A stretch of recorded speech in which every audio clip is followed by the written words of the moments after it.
Hello and welcome to the Live, Love, Laugh Lives with myself, Cheryl Chapman, where I'm talking to some incredible, amazing humans who are having a human experience on this planet right now. We are going to talk about how they live their life, what they love, what they're passionate about, and also, of course, we might have a laugh along the way. And so I want to help you to meet an incredible soul now. I'm going to ask him to introduce himself, Mr. Martin Sharp. Oh, I just did it. Never mind. You do it again. Hi, so I'm Martin Sharp, award-winning coach, consultant, speaker and author, and a busy man. A busy man, brilliant. Now, what I ask my guests to do is I ask them to bring something that is like really special to them, like means something to them. So, Martin, let's begin. What is it you would like to show me or share with me? Well, show you. Show me, whatever it is, yeah. Absolutely. So, when I was thinking about bringing something like a lucky charm, I think is the way he called it. I think mine wasn't really a lucky charm, but like a lucky escape, I think. And kind of this is the reason why. I mean, when you kind of think about the size that I was and where I am today, it's just a complete and total change. Well, that's the first for the Live, Love Lives. This is the Live, Love Lives and a little strip off as well. So thank you very much. Absolutely. Yeah, so what's the story, Martin? So when was this was a suit that you had made for you, wasn't it? Yeah, you were there actually at the event. So if you remember, we were doing, it was an award ceremony. I got an award for this. And yeah, they had this specifically custom made. And as you can see, the thing just doesn't fit me at all in any way, shape. And this was custom made back in 2016. So did you get an award for that suit? No, thankfully not. I don't think anyone would get an award for that suit, unfortunately. You got an award for speaking, I think, didn't you? Absolutely. Yeah, congratulations. So how long ago is that then? My maths has just gone out That's the window. 4 years ago. 4 years, wow. Yeah, and obviously I started this whole entire journey about 6 years ago when I had that shocking photo done in Orlando, Florida. And the crazy thing was, these are actually the shorts from that entire event as well. I bought these while I was in Orlando, Florida. They say on the inside label 48 inch, but that's an American 48 inch, apparently Carpenter's version. If you actually measure the waistline on these, it's 56 inch. And I bought them, remember feeling really pleased about myself that I could squeeze into a 48 inch waist. Wow. And yeah, these things now, I could literally fit into one leg. Into one set, that's brilliant. It is phenomenal. So for the people who don't know your story, basically you went on holiday with your friends, your family. You were so busy, you decided to take everybody with you because you didn't have enough time to see them all individually, if I remember rightly. And so you went to Florida and there was a picture of you when you came back and you were just like, enough's enough. Yeah. Is that pretty much it? Pretty much, absolutely. I kind of saw the photo and it was just so shocking. I think as a family, we don't have the greatest breeding stock anyway. If we were farmers, we'd probably been shot by now and made into beef burgers. And certainly in recent years, my family really has had a lot of different health-related issues. My brother, who's 2 years younger than me, he now suffers with diabetes and fibromyalgia, which my dad also suffers with. My dad's also had cancer scares. His twin brother died of cancer very recently. My mum's had cancer, my grand's had cancer. So it's kind of like everywhere I look, actually, there's lots of health-related issues I've got, and kind of that photograph was a very chilling kind of photograph when I actually looked at it and thought, oh my God, I've got to that size, and hadn't really thought about it. It just kind of crept up on me. It was like, wow.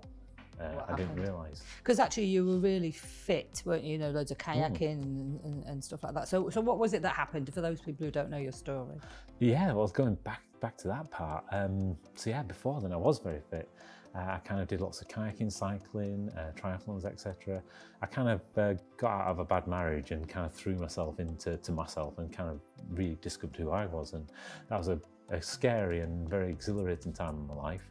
And then it's about 10 years ago, I set up my own business. Started working incredibly hard because the reality is I only had two things really at that point that I could spend time on. It was either sort the business out or spend time with the family. Because anybody who runs their own business will probably realise, like yourself, they are incredibly exhausting things to deal with. There always is something that you need to do. You've got new things that you want to bring out that you're excited about. You've got the problems that you've got to deal with, plus the day-to-day things anyway.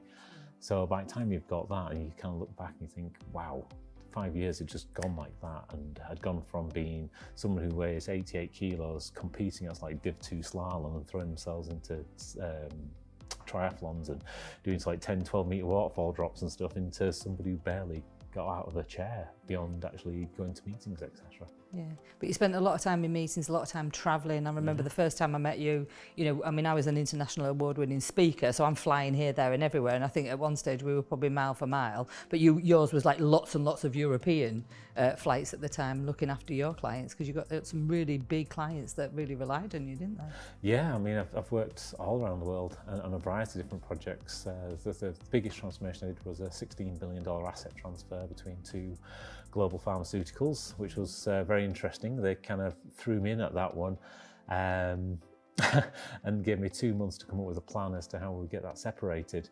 And then I found out about a few weeks in that they'd been trying and failing for the previous 10 months to be able to do it. So which meant effectively lots of calls, and I got all the guys in the UK all lined up, most of the Europeans lined up, and the US guys just weren't playing ball. We just couldn't get them to be aligned in what we needed to get them to do. So I ended up, I mean, this is just typical. You know, you get on a plane, just get yourself over there. In the space of 3 weeks, I'd flown Manchester to JFK in New York.